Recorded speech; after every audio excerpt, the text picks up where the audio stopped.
नमस्कार, जय हिंद दोस्तों। तो आप सभी का बायली क्लासेज में स्वागत है। आज का अपना टॉपिक आधुनिक भारत इंडियन नेशनल मूवमेंट से रहने वाला है आपका। और इसमें हम लोग पढ़ेंगे सविनय अवज्ञा आंदोलन से रिलेटेड जितना भी क्वेश्चन पूछा गया उसको हम लोग देखेंगे। गांधी इरविन समझौता, इससे रिलेटेड जितना भी क्वेश्चन पूछा गया है इससे देखेंगे, इसको देखेंगे। और गोलमेज सम्मेलन, प्रथम गोलमेज सम्मेलन, द्वितीय गोलमेज सम्मेलन और तृतीय गोलमेज सम्मेलन से जितना भी क्वेश्चन बना है सारे क्वेश्चन को आज फुल डिटेल में हम लोग करेंगे। और ये आपका बीपीएससी 1.0, 2.0, 3.0 जितना भी सवाल इस टॉपिक से आया है सारे क्वेश्चन को हम लोग आज संपूर्ण निचोड़ वन शॉट के रूप में क्या करेंगे, हम लोग कंप्लीट करेंगे। और ये अपना बुक है सामान्य अध्ययन यूथ कंपटीशन टाइम्स, ठीक है ना। इसमें बीपीएससी द्वारा जितना आज तक सारा क्वेश्चन पूछा गया है ना, सारे क्वेश्चन का इसमें संपूर्ण निचोड़ और एकदम व्याख्या के साथ पूर्ण विश्लेषण के साथ दिया गया है। तो चलिए स्टार्ट करते हैं। आज का पहला क्वेश्चन क्या है। आज का अपना टॉपिक है सविनय अवज्ञा, गांधी इरविन समझौता एवं गोलमेज सम्मेलन। तो चलिए देखते हैं आज का पहला क्वेश्चन। खुदाई खिदमतगार आंदोलन का नेतृत्व किसने किया था? बताइए। तो खान अब्दुल गफ्फार खान जी द्वारा किया गया था। इसका विश्लेषण देख लेते हैं। खुदाई खिदमतगार आंदोलन उत्तर पश्चिम सीमांत प्रांत में पश्तून स्वतंत्रता सेनानी अब्दुल गफ्फार खान के नेतृत्व में भारतीय उपमहाद्वीप पर ब्रिटिश कब्जे के खिलाफ एक अहिंसक आंदोलन था। यह आंदोलन गांधी जी के अहिंसात्मक आंदोलन से प्रेरित था। खुदाई खिदमतगार आंदोलन की शुरुआत वर्ष 1929 में की गई थी। अगला क्वेश्चन क्या है? वर्धा में सत्याग्रह आश्रम को किसने स्थापित किया था? तो वर्धा में सत्याग्रह आश्रम को विनोबा भावे जी द्वारा स्थापित किया गया था।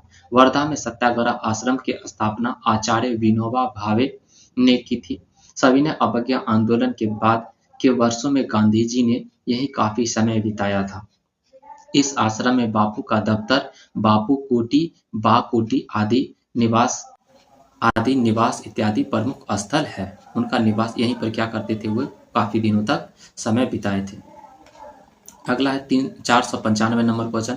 5 मार्च 1931 5 मार्च 1931 को कौन सी महत्वपूर्ण घटना घटी थी? कौन सी महत्वपूर्ण घटना घटी थी? तो गांधी इरविन समझौता हुआ था। 5 मार्च 1931 को गांधी इरविन समझौता हुआ था। ऐतिहासिक गांधी इरविन समझौता 5 मार्च 1931 को महात्मा गांधी जी और तत्कालीन वायसराय लॉर्ड इरविन के बीच संपन्न हुआ था। यह महत्वपूर्ण था क्योंकि यह पहली बार था जब गांधी जी और वायसराय बराबर के स्तर पर मिले थे। कुछ महत्वपूर्ण समझौते निम्नवत है जो कि गांधी इरविन समझौता में महत्वपूर्ण समझौता क्या क्या हुआ था, देखते हैं। पहला है हिंसा के आरोपों को छोड़कर सबको रिहा किया जाए, जेल से सबको छोड़ा जाए। दूसरी बात है भारतीयों को नमक बनाने का अधिकार दिया जाए। कांग्रेस दूसरे गोलमेज सम्मेलन में भाग लेगी। कांग्रेस ब्रिटिश सामान का बहिष्कार नहीं करेगी। और सविनय अवज्ञा आंदोलन स्थगित किया जाएगा। इस सब पर क्या हुआ था, बात हुआ था। तो 5 बातें थी। पहला बात क्या था, हिंसा के आरोप को छोड़कर सबको रिहा किया जाए, जितना भी लोग है जेल में। भारतीयों को नमक बनाने का अधिकार दिया जाए। कांग्रेस दूसरे गोलमेज सम्मेलन में भाग लेगी। कांग्रेस ब्रिटिश सामान का बहिष्कार नहीं करेगी। सविनय अवज्ञा आंदोलन स्थगित किया जाएगा। ये बातें हुई थी गांधी जी और इरविन के बीच में। प्रसिद्ध गांधी इरविन समझौता किस वर्ष हुई थी बताइए। तो 1931 को हुई थी। किस वर्ष हुई थी? 1931 को हुई थी। अब देखिए ऊपर में डेट भी दिया गया, 5 मार्च 1931। कब हुई थी गांधी इरविन समझौता? 5 मार्च 1931। बहुत इंपॉर्टेंट है, देखिए टीआरई 2.0 में पूछा है। अगला क्वेश्चन की तरफ बढ़ते हैं। तो 1931 तो ये हो गया। अगला क्वेश्चन क्या है, ऑल इंडिया हरिजन संघ की स्थापना 1932 ईस्वी में किसके द्वारा की गई थी? महात्मा गांधी जी के द्वारा की गई थी। ये भी आपका टीआरई 3.0 में पूछा है। ऑल इंडिया हरिजन संघ की स्थापना 1932 ईस्वी में महात्मा गांधी जी द्वारा की गई थी। इसका ध्येय अस्पृश्यता को मिटाना, हरिजन व दलितों का उत्थान करना था, छुआछूत को मिटाना था। 498 नंबर क्वेश्चन, इनमें से किसने अप्रैल 1930 में इनमें से किसने अप्रैल 1930 ईस्वी में वेदारण्यम सत्याग्रह का आयोजन किया था? किसके द्वारा किया गया था? सी राजगोपालाचारी जी के द्वारा किया गया था। सविनय अवज्ञा आंदोलन के दौरान अप्रैल 1930 ईस्वी में सी राजगोपालाचारी ने प्रसिद्ध वेदारण्यम सत्याग्रह का आंदोलन तमिलनाडु के तंजावुर जिले के तिरुचिरापल्ली से वेदारण्यम तक मार्ग का क्या किया था? इन्होंने चयन किया था। अगला है क्वेश्चन क्या? सविनय अवज्ञा आंदोलन प्रारंभ करने का निर्णय लिया गया। कब निर्णय लिया गया था बताइए? तो लाहौर अधिवेशन 1929 में लिया गया था। और लाहौर अधिवेशन 1929 का अध्यक्षता कौन करते हैं? पंडित जवाहरलाल नेहरू जी करते हैं। कांग्रेस के लाहौर अधिवेशन 1929 में सविनय अवज्ञा आंदोलन प्रारंभ करने का निर्णय लिया गया, जिसमें कांग्रेस कार्यकारिणी समिति के कहने पर गांधी जी द्वारा 6 अप्रैल 1930 को दांडी यात्रा के पूरी होने पर सविनय अवज्ञा आंदोलन का सूत्रपात किया था। अगला क्वेश्चन है, तीनों गोलमेज सम्मेलनों में किसने भाग लिया था? तो बाबा साहेब भीमराव अंबेडकर ने भाग लिया था, है ना। BR अम्बेडकर जी द्वारा ने भाग लिया था। तीनों गोलमेज सम्मेलन में डॉक्टर BR अम्बेडकर जी ने भाग लिया था। उल्लेखनीय है कि साइमन कमीशन द्वारा 1930 ईस्वी में प्रस्तुत रिपोर्ट पर विचार करने के लिए लंदन में गोलमेज सम्मेलन का आयोजन किया गया था। 1930 से 32 के मध्य 3 गोलमेज सम्मेलनों का आयोजन किया गया था। भारतीय राष्ट्रीय कांग्रेस ने केवल दूसरे गोलमेज सम्मेलन में हिस्सा लिया था, जिसका नेतृत्व महात्मा गांधी जी ने किया था। अगला क्वेश्चन क्या है आपका? पूना समझौता कब ये देखिए TRE 2.0 में पूछा है। पूना समझौता कब हस्ताक्षरित किया गया था? कब हस्ताक्षरित किया गया था? 24 सितंबर 1932 को हस्ताक्षरित किया गया था। 24 सितंबर 1932 को डॉक्टर अंबेडकर तथा अन्य हिंदू नेताओं मदन मोहन मालवीय, डॉक्टर राजेंद्र प्रसाद, पुरुषोत्तम दास और राजगोपालाचारी के प्रयत्न से गांधी जी और अंबेडकर जी के मध्य एक समझौता किया गया, जिसे पूना समझौता कहा जाता है। इस समझौते के अनुसार क्या क्या बात कही गई थी? दलित वर्ग के लिए पृथक निर्वाचक मंडल समाप्त कर दिया गया तथा व्यवस्थापिका सभा में अछूतों के स्थान पर हिंदू वर्ग के अंतर्गत ही सुरक्षित रखे गए। और क्या बात है इसमें? प्रांतीय विधान मंडलों में दलित वर्गों के लिए 147 सीटें आवंटित की गई। प्रांतीय विधान मंडल में कितना सीट दलितों के लिए आवंटित की गई? 147 सीटें आवंटित की गई, जबकि सांप्रदायिक पंचायत में उन्हें 71 सीटें प्रदान किया गया। केंद्रीय विधान मंडल में ब्रिटिश भारत के सामान्य निर्वाचक वर्ग के लिए प्रदत्त 18% सीटें दलित वर्गों के लिए आरक्षित किया गया। अगला देखते हैं, पूना समझौते का उद्देश्य था। पूना समझौते का क्या उद्देश्य था? दलित वर्ग को प्रतिनिधित्व देना। दलित वर्ग को क्या देना? प्रतिनिधित्व देना। अगला देखते हैं, अगला है सविनय अवज्ञा आंदोलन के 9 टैक्स अभियान के अंतर्गत चौकीदारी कर का भुगतान करने से इनकार निम्नलिखित राज्यों में से कहाँ हुआ था? तो अपना बिहार में हुआ था। ठीक है। अगला है 6 अप्रैल 1930 ईस्वी को दांडी में गांधी जी ने एक मुट्ठी नमक उठाकर सांकेतिक रूप से नमक कानून तोड़कर सविनय अवज्ञा आंदोलन की शुरुआत की। इस आंदोलन के दौरान बिहार के लोगों ने चौकीदारी कर का भुगतान करने से इनकार कर दिया। इस प्रयास में बिहार के मुंगेर, बेगूसराय, सारण व भागलपुर जिला अत्यधिक सफल रहा था। अगला क्वेश्चन क्या है? दांडी यात्रा कितने दिन चली थी? दांडी यात्रा पूरे 24 दिन चली थी। ये स्टार्ट हुआ था 12 मार्च 1930 को स्टार्ट हुआ था और 5 अप्रैल 1930 को पहुंच गए थे लोग वहाँ। और 6 अप्रैल है ना, 12 मार्च 1930 से 6 अप्रैल 1930 जोड़ लीजिए, कितना दिन हुआ है ना? 24 दिन हुआ है ना।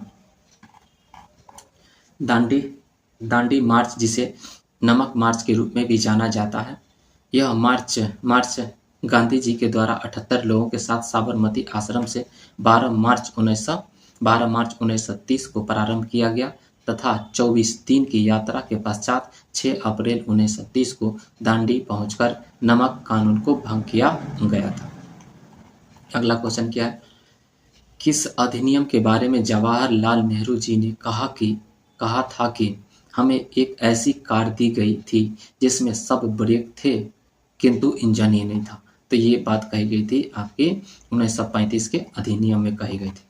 1935 का भारतीय शासन अधिनियम भारतीय संविधान का एक प्रमुख स्रोत है। भारत के वर्तमान संविधान के विषय सामग्री और भाषा पर इस अधिनियम का प्रभाव स्पष्टतः देखा जा सकता है। इस अधिनियम ने एक अखिल भारतीय संघ की स्थापना का प्रावधान किया था तथा केंद्र में द्वैत शासन की व्यवस्था के साथ ही एक संघीय न्यायालय की स्थापना, एक केंद्रीय बैंक की स्थापना आदि का प्रावधान किया गया था। इस अधिनियम के बारे में जवाहरलाल नेहरू जी ने कहा था कि हमें एक ऐसी कार दी गई है जिसमें ब्रेक तो था किंतु इंजन ही नहीं था। कैसन कार है। अगला है, भारतीय राष्ट्रीय कांग्रेस द्वारा किस दिन को पूर्ण स्वराज दिवस घोषित किया गया था। भारतीय राष्ट्रीय कांग्रेस द्वारा किस दिन को पूर्ण स्वराज दिवस घोषित किया गया था। तो ये आपका 26/1/1930 यानी जो लाहौर अधिवेशन हो रहा था, कहाँ में, लाहौर में, तो उसमें जो अध्यक्षता कर रहे थे, कौन कर रहे थे, पंडित जवाहरलाल नेहरू जी कर रहे थे। तो पूर्ण स्वराज दिवस इसी दिन क्या की गई थी, घोषणा किया गया था 26/1/1930 को। 31 दिसंबर 1929 को अर्धरात्रि के समय रावी नदी के तट पर भारतीय स्वतंत्रता का प्रतीक तिरंगा झंडा फहराया गया। इसी दिन 26 जनवरी 1930 को राष्ट्र के प्रथम स्वतंत्रता दिवस के रूप में मनाने का निश्चय किया गया था तथा 26 जनवरी को पूर्ण स्वराज दिवस के रूप में घोषित किया गया। अगला क्वेश्चन पर चलिए बढ़िए। 1934 ईस्वी में कांग्रेस सोशलिस्ट पार्टी की स्थापना की गई थी। कहाँ की गई थी? स्थापना की गई थी तो जयप्रकाश नारायण और आचार्य नरेंद्र देव जी द्वारा की गई थी। 1934 में कांग्रेस सोशलिस्ट पार्टी की स्थापना की गई थी। किन के द्वारा की गई थी? तो जयप्रकाश नारायण जी और आचार्य नरेंद्र देव जी द्वारा किया गया था। कांग्रेस समाजवादी दल भारत का एक राजनीतिक दल था जिसकी स्थापना 1934 में हुई थी। भारतीय समाजवादी नेता प्रथम महायुद्ध के बाद से ही समाजवाद का प्रचार कर रहे थे। आचार्य नरेंद्र देव जी, जयप्रकाश नारायण जी, मीनू मशानी और अशोक मेहता जी जैसे नेताओं ने अक्टूबर 1934 ईस्वी में बंबई में कांग्रेस समाजवादी पार्टी का गठन किया था। अगला क्वेश्चन क्या है आपका? कांग्रेस सोशलिस्ट पार्टी की पहली बैठक पटना में हुई। वर्ष कब हुई थी? 1934 में हुई थी। कांग्रेस सोशलिस्ट पार्टी की पहली बैठक पटना में 1934 में हुई थी। कांग्रेस सोशलिस्ट पार्टी की स्थापना 1934 ईस्वी में जयप्रकाश नारायण जी, अशोक मेहता जी, आचार्य नरेंद्र देव जी एवं मीनू मशानी जी ने मिलकर किया था। इसकी प्रथम बैठक 1934 ईस्वी में पटना में हुई थी। इसकी बैठक कब हुई थी? 1934 ईस्वी में। कहाँ हुई थी? पटना में हुई थी। निम्नलिखित में से कौन सा एक सही सुमेलित नहीं है? रॉन्ग वाला को क्या करना है? आपको चुनना है। तो चौरी चौरा कांड हुआ था आपका 1922 में हुआ था। कितना फरवरी को? 5 फरवरी 1922 को हुआ था। ये तो गलत हो गया, ये गलत हो गया। गांधी जी की दांडी यात्रा 1930, ठीक बात है। गांधी इरविन समझौता 1931, ये ठीक बात है। पूना पैक्ट 1932 में हुआ था। 24 सितंबर 1932 को पूना पैक्ट हुआ था। यानी दूगो ऑप्शन क्या होगा इसमें? गलती। तो ऑप्शन किस पर जाएंगे हम लोग? ई पर जाएंगे। किसमें जाएंगे? ऑप्शन ई पर। चलिए देख लेते हैं इसका विश्लेषण। 4 फरवरी, बार 4 फरवरी दे देता है। यहाँ पर 5 फरवरी याद रखिए, है ना। 5 फरवरी हम पढ़ेंगे। 5 फरवरी 1922 ईस्वी को संयुक्त प्रांत के गोरखपुर जिले में चौरी चौरा नामक स्थान पर किसानों ने एक जुलूस पर गोली चलाए जाने के कारण उग्र भीड़ ने थाने में आग लगा दी, जिससे एक थानेदार सहित, है ना, कहीं कहीं आपको 22 लोग भी मिलेगा, तो एक थानेदार सहित 23 सिपाहियों की क्या हो गई थी? मृत्यु हो गई थी। गांधी जी ने दांडी मार्च 12 मार्च 1930 से 6 अप्रैल 1930 ईस्वी तक चलाए थे। ठीक है। गांधी इरविन समझौता को दिल्ली पैक्ट के नाम से भी जाना जाता है। यह समझौता 5 मार्च 1931 को दिल्ली में हुआ था। यह समझौता कब हुआ था? 5 मार्च 1931 को दिल्ली में हुआ था। पूना पैक्ट, यह समझौता गांधी जी और अंबेडकर जी के मध्य 24 सितंबर 1932 ईस्वी को हुआ था।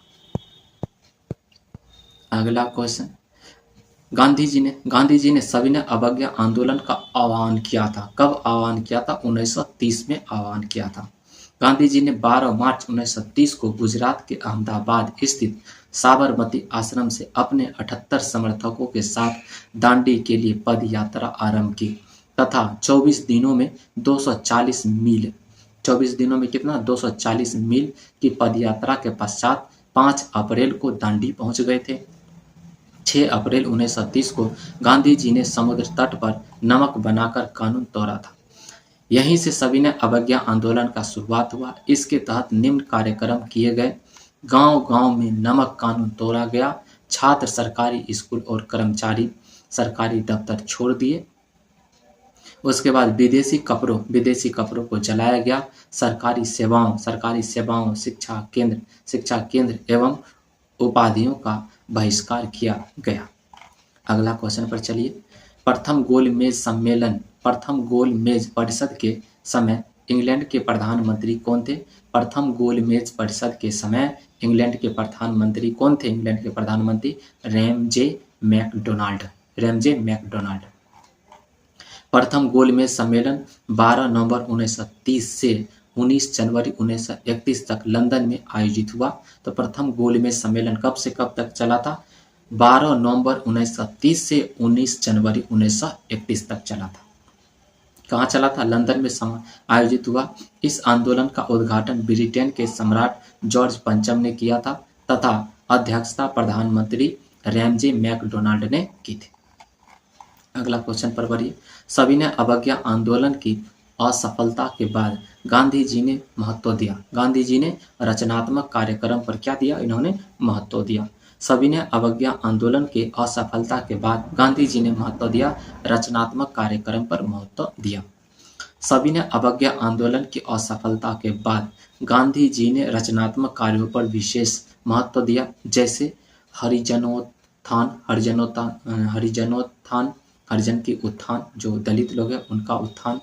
उसके बाद खादी वस्त्र को बढ़ावा दिया जाए, हिंदू मुस्लिम एकता तथा छुआछूत का उन्मूलन किया जाए। अगला क्वेश्चन, महात्मा गांधी जी दिसंबर 1931 में खाली हाथ कहाँ से भारत लौटे थे? तो लंदन से लौटे थे। अंग्रेज ने कोई बात नहीं माना था ज़्यादा। अगला देखते हैं, तृतीय गोलमेज सम्मेलन की असफलता के बाद जब गांधी जी लंदन से दिसंबर 1931 में भारत वापस आए तो उन्होंने भारतीयों को संबोधित करते हुए कहा था कि मैं खाली हाथ लौटा हूं, परंतु अपने देश की इज्जत में मैंने बट्टा लगने नहीं दिया। अगला क्वेश्चन पर चलिए। निम्नलिखित में से किस भारतीय नेता ने लंदन में प्रथम गोलमेज कॉन्फ्रेंस में भाग लिया था? किसने भाग लिया था? तो मौलाना मोहम्मद अली जी ने। निम्नलिखित में से किस भारतीय नेता ने लंदन में प्रथम गोलमेज कॉन्फ्रेंस में भाग लिया था? मौलाना मोहम्मद अली जी ने भाग लिया था। और बाबा साहब भीमराव अंबेडकर जी तीनों गोलमेज सम्मेलन में भाग लिए थे। प्रथम गोलमेज सम्मेलन 12 नवंबर 1930 को लंदन में प्रारंभ हुआ था। इस सम्मेलन का उद्घाटन तत्कालीन ब्रिटिश सम्राट जॉर्ज पंचम ने किया था और प्रधानमंत्री रैमजे मैकडोनाल्ड ने सम्मेलन का अध्यक्षता किया था। इस सम्मेलन में डॉक्टर भीमराव अंबेडकर जी, तेज बहादुर सप्रू जी, मोहम्मद अली जिन्ना जी, उसके बाद मोहम्मद अली जी शामिल थे। कांग्रेस ने इस सम्मेलन में भाग नहीं लिया था। ठीक है। अगला देखते हैं, लंदन में द्वितीय गोलमेज सम्मेलन की असफलता इनकी छत्रछाया बैकड्रॉप में हुआ। तो इसका क्या हो जाएगा? गांधी इरविन समझौता। लंदन में द्वितीय गोलमेज सम्मेलन की असफलता इनकी छत्रछाया बैकड्रॉप में हुआ था। गांधी इरविन समझौते के मध्य हुआ था। गांधी जी और इरविन के मध्य हुआ था। महात्मा गांधी जी और लॉर्ड इरविन के बीच 5 मार्च 1931 को एक समझौता हुआ। इरविन ने महात्मा गांधी जी को कुछ आश्वासन दिए, जैसे सभी राजनीतिक बंदियों को तत्काल रिहा कर दिया जाएगा, आंदोलन के बाद जब्त संपत्ति उनके स्वामियों को वापस कर दिया जाएगा। कांग्रेस ने दूसरे गोलमेज सम्मेलन में भाग लेने की स्वीकृति दे दी। दूसरा गोलमेज सम्मेलन 7 सितंबर 1931 से 1 दिसंबर 1931 तक चला था। कांग्रेस के एकमात्र प्रतिनिधि महात्मा गांधी जी थे। सम्मेलन के समक्ष मुख्य मुद्दा संघीय ढांचे तथा अल्पसंख्यकों के हितों की रक्षा करना था। सम्मेलन में सर्वाधिक विवाद अल्पसंख्यकों के हितों के प्रश्न पर हुआ था। अगला क्वेश्चन, सन 1930 ईस्वी में कांग्रेस का सविनय अवज्ञा आंदोलन इतना सफल हुआ कि निम्नलिखित शहरों में से एक में अंग्रेजी राज्य के चिन्ह कई महीनों तक गायब हो गए थे। वो कौन था बताइए? तो बढ़ी। कहाँ था आपका? बढ़ी। सविनय अवज्ञा आंदोलन वर्ष 1930 के ईस्वी के दौरान बिहार के बढ़ी शहर में आंदोलनकारियों का कब्जा हो जाने से वहां कई महीनों तक ब्रिटिश राज का नियंत्रण समाप्त हो गया था। कर न अदा करने के अभियान का मुख्य स्थल पूर्वी भारत था, जहां चौकीदारी के लिए कर अदा करने से लोगों को मना कर दिया गया था। सविनय अवज्ञा आंदोलन का श्री गणेश मई 1930 ईस्वी में बिहार में किया गया था, क्योंकि समुद्र तट न होने के कारण वहाँ नमक आंदोलन संभव नहीं था। बिहार में तो समुद्र तट है ही नहीं, तो नमक आंदोलन कैसे संभव होगा? संभव नहीं था।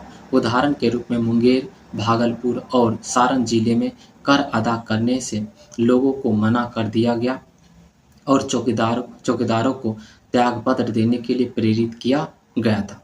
आंदोलन अपनी चरम सीमा पर तब पहुंचा जब 31 मई को भागलपुर जिले के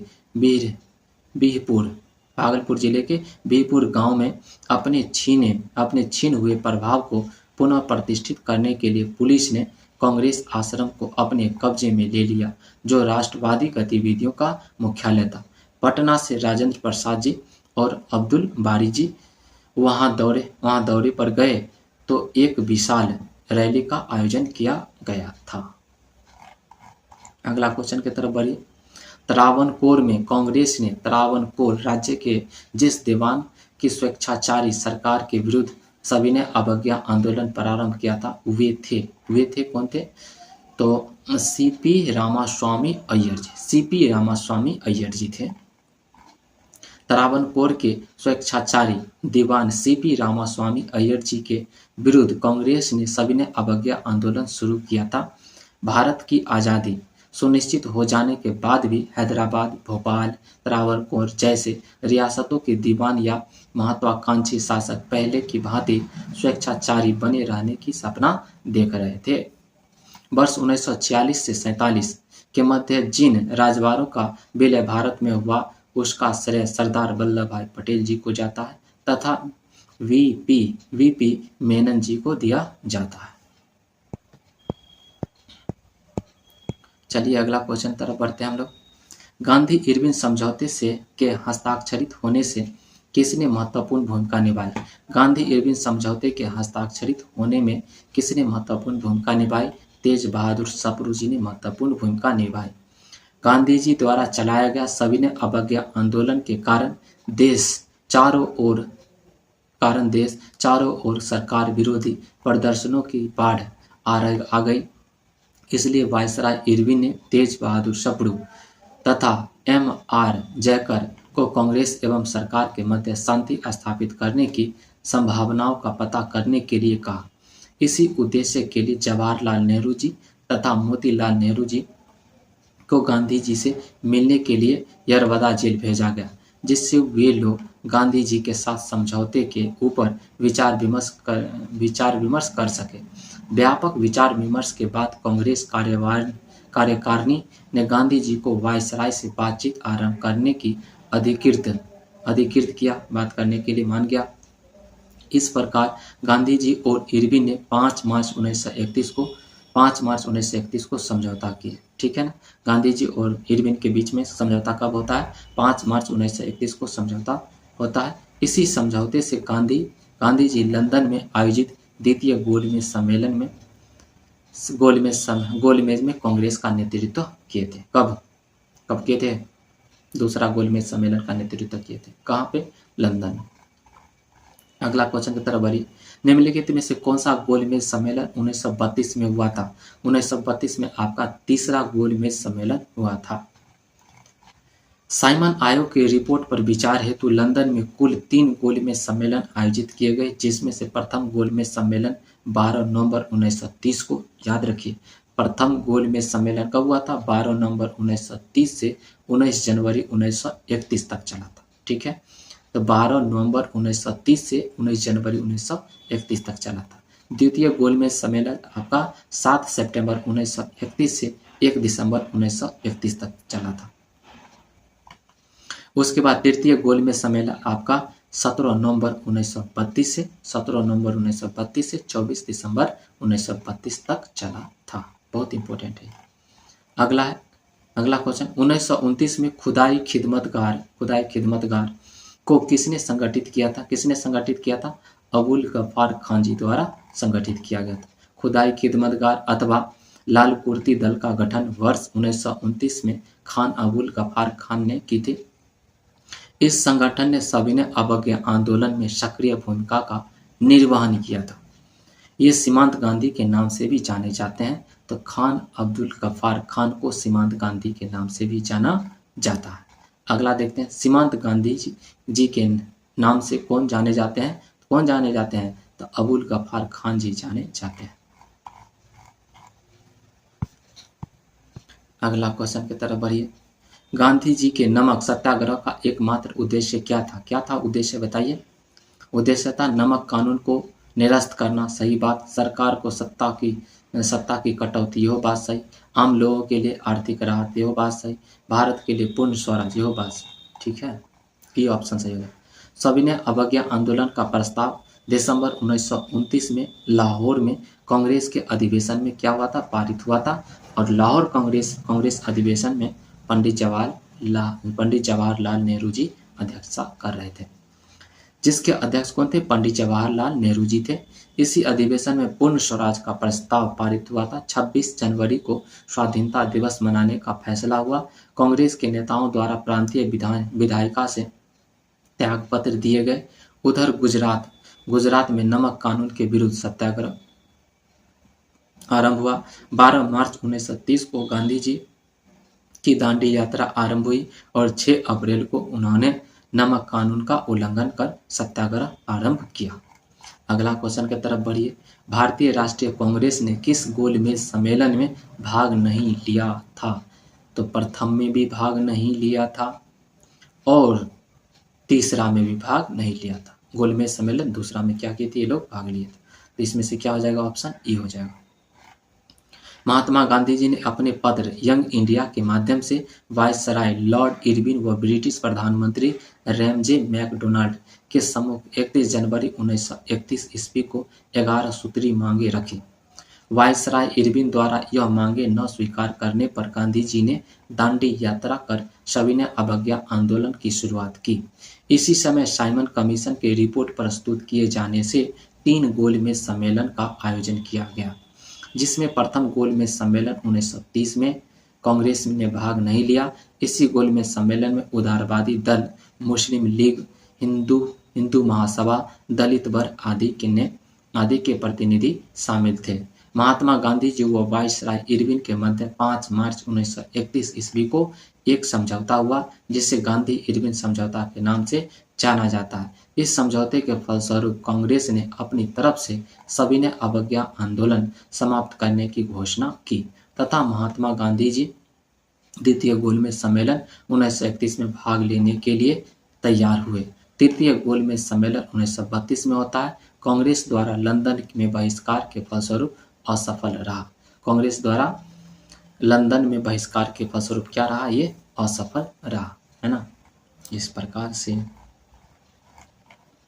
अगला देखते हैं। गांधी जी ने किस वर्ष दांडी यात्रा शुरू की थी? गांधी जी 1930 में दांडी यात्रा शुरू किए थे। 12 मार्च 1930 से स्टार्ट हुआ था और 6 अप्रैल 1930, तो 5 अप्रैल को पहुंच गए थे और 6 अप्रैल को समुद्र के पास नमक बना के क्या किए थे, वो नमक कानून तोड़े थे।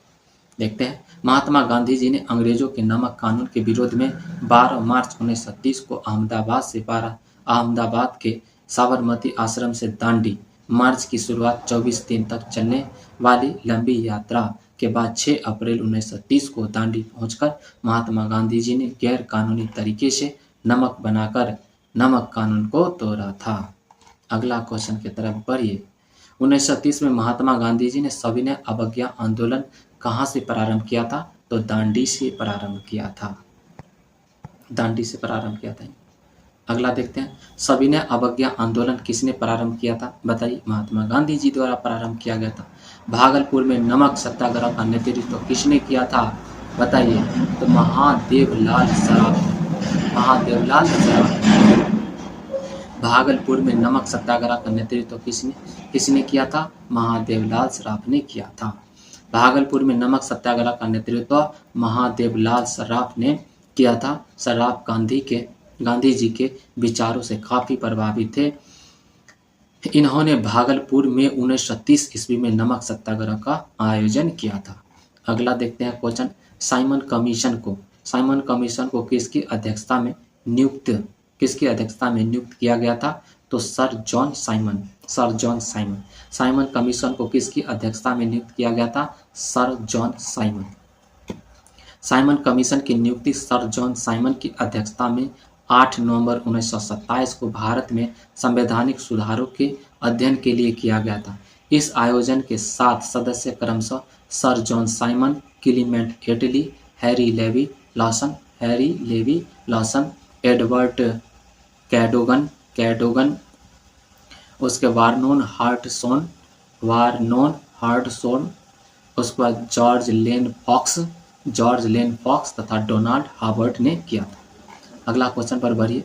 भारतीयों ने साइमन कमीशन का बहिष्कार क्यों किया था? बताइए। तो क्योंकि इसके सभी सदस्य अंग्रेज थे, इसमें भारतीय को प्रतिनिधित्व नहीं दिया गया था, सब अंग्रेज था। अगला देखते हैं, 1919 के एक्ट के तहत गठित साइमन कमीशन 3 फरवरी 1928 को बंबई पहुंचा, जिसका भारतीयों ने विरोध किया क्योंकि इसके सभी सदस्य अंग्रेज थे और इसमें भारतीयों को प्रतिनिधित्व नहीं दिया गया था। अगला क्वेश्चन, साइमन कमीशन पहली बार भारत आया, कब आया था? बताइए। 1928 में आया था। द्वितीय गोलमेज सम्मेलन किस प्रश्न पर असफल रहा? किस प्रश्न पर असफल रहा?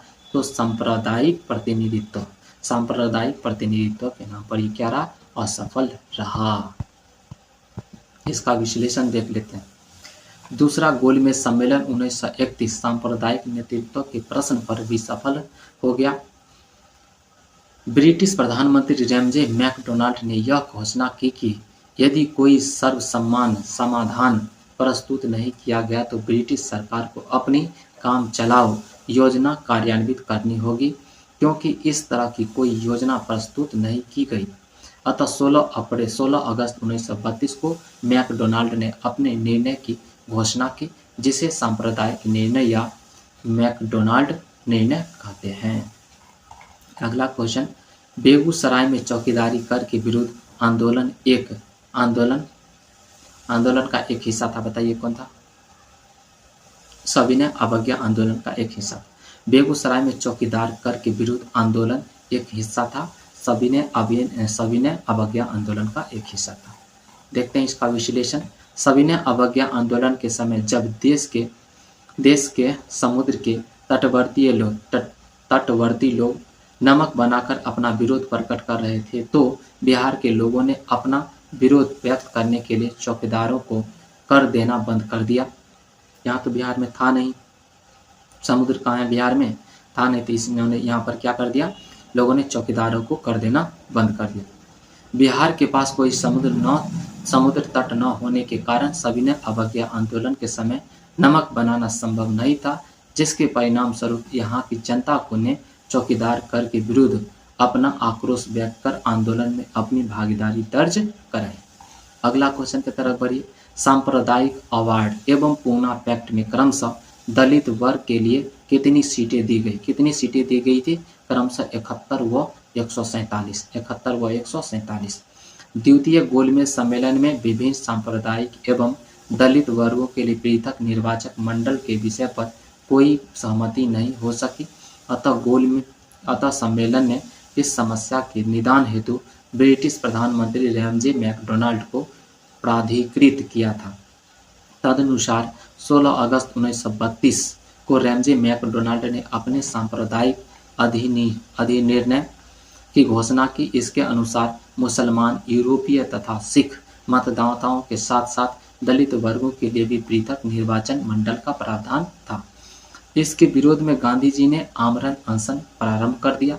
मदन मोहन मालवीय जी ने अंबेडकर सहित विभिन्न जातियों एवं राजनीतिक दलों का एक सम्मेलन बुलाया, जिसमें अंततः 24 सितंबर 1932 को पुनः समझौता हुआ। इसके अनुसार विभिन्न प्रांतीय विधानमंडलों में दलित वर्गों के लिए 147 सीटें आरक्षित की गई, जबकि सांप्रदायिक अधिनिर्णय में केवल 71 सीटों की ही व्यवस्था की गई। दूसरे केंद्रीय विधानमंडल में 18% सीटें दलित वर्ग के लिए वृद्धि की गई थी। अगला क्वेश्चन पर बढ़ी। अगस्त 1932 के रैमजे मैकडोनाल्ड के सांप्रदायिक पंचायत के द्वारा पहली बार एक पृथक निर्वाचक समूह बनाया गया। अछूतों के लिए बनाया गया था, दलितों के लिए बनाया गया था, है ना।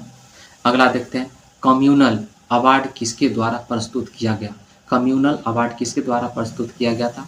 तो ये प्रस्तुत किया गया था लॉर्ड मैकडोनाल्ड द्वारा। लॉर्ड मैकडोनाल्ड द्वारा प्रस्तुत किया गया था। तो आज का एपिसोड हम लोग यहीं तक रखते हैं, फिर मिलेंगे नेक्स्ट एपिसोड में ये टॉपिक लेके, भारत छोड़ो आंदोलन तथा स्वतंत्रता एवं विभाजन। ठीक है, तो आज का एपिसोड यहीं तक, फिर मिलते हैं नेक्स्ट एपिसोड में। तब तक के लिए bye, take care, love you all.